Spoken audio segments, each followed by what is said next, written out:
one of Donald J. Trump's most trusted executives, a longtime top financial officer, a top executive, former Trump Organization CFO.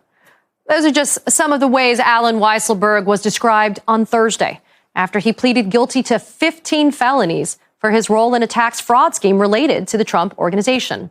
The 75-year-old man will serve 5 months in prison at New York's infamous Rikers Island. He'll then serve 5 years of probation. He also has to pay nearly $2 million in taxes, penalties, and interest for, quote, accepting lavish tax-free perks, including leased Mercedes-Benzes, an apartment on Manhattan's Upper West Side, and private school tuition for his grandchildren. The penalties he's facing could become a whole lot steeper, as in 15 years in prison steeper, if he doesn't pay back the money he owes or if he doesn't testify truthfully at the Trump Organization's upcoming trial. To be clear, he didn't agree to testify against Trump himself, but he did agree to testify against the Trump Organization. The Associated Press says the plea deal he struck could, quote, make him a star witness against the company at a trial this fall. Joining me now is New York Times investigative reporter Suzanne Craig. She has done extensive reporting on Trump's company and was among the reporters who won a Pulitzer Prize for an 18-month investigation into the former president's finances. Suzanne, thank you so much for being here. I mean, talk about somebody who's in the know. That would be you. But let's start off with the basics. Is Weisselberg's guilty plea as big of a bombshell as it's being made out to be? Well, it is just in itself that it has come to this when I think about it. I mean, the Trump Organization, he's been there forever, and it's the company of the 45th president of the United States. The chief financial officer, the guy in charge of the money, is pled guilty to 15 counts of tax fraud. I mean, that's a stunner without any circumstance.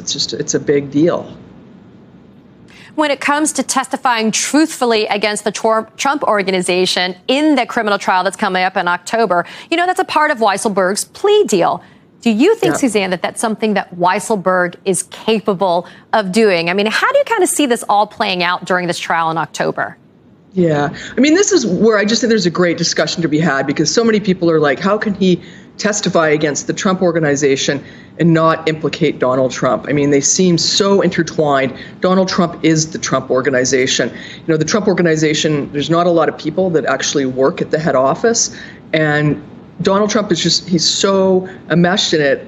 Up until pretty much the time he went to the White House, he signed every check that went out the door.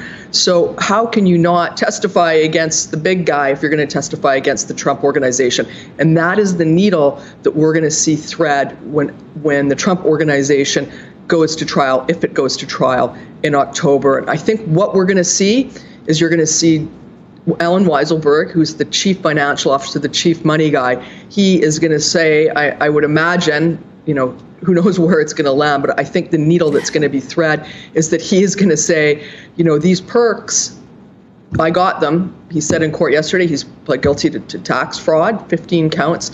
I received all of these perks.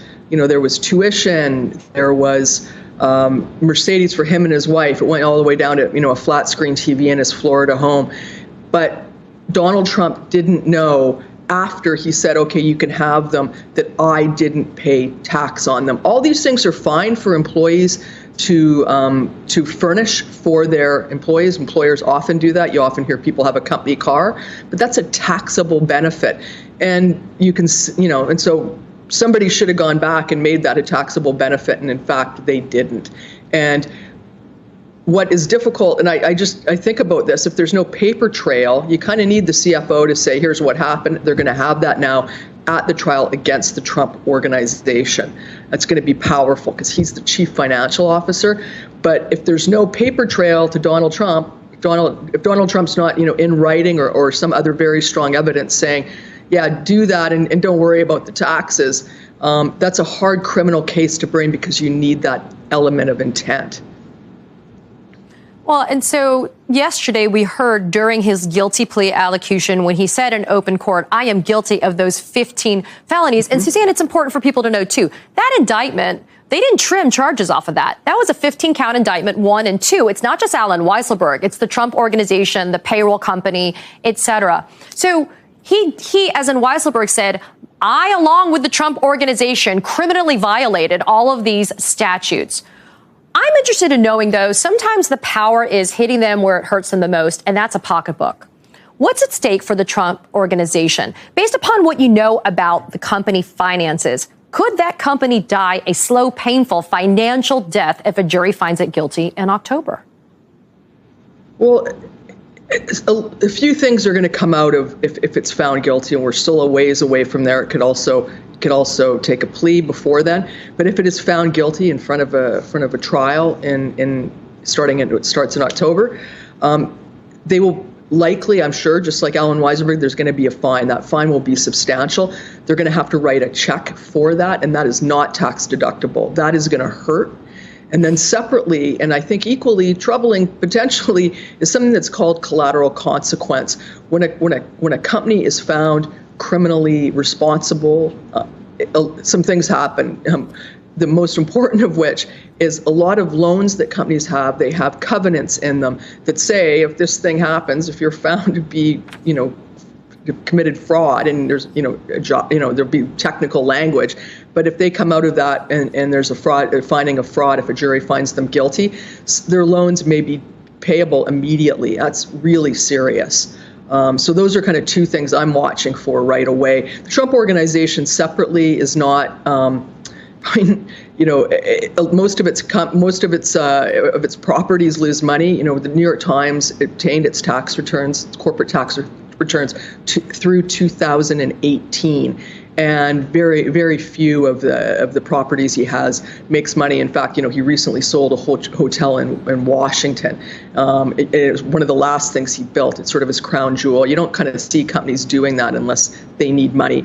So and then since then, he's had to deal with COVID, and the brand took a real hit after January 6th. A number of companies walked away from it. So you kind of don't know their cash position. You don't know what they're spending on the other side of what we see on the taxes.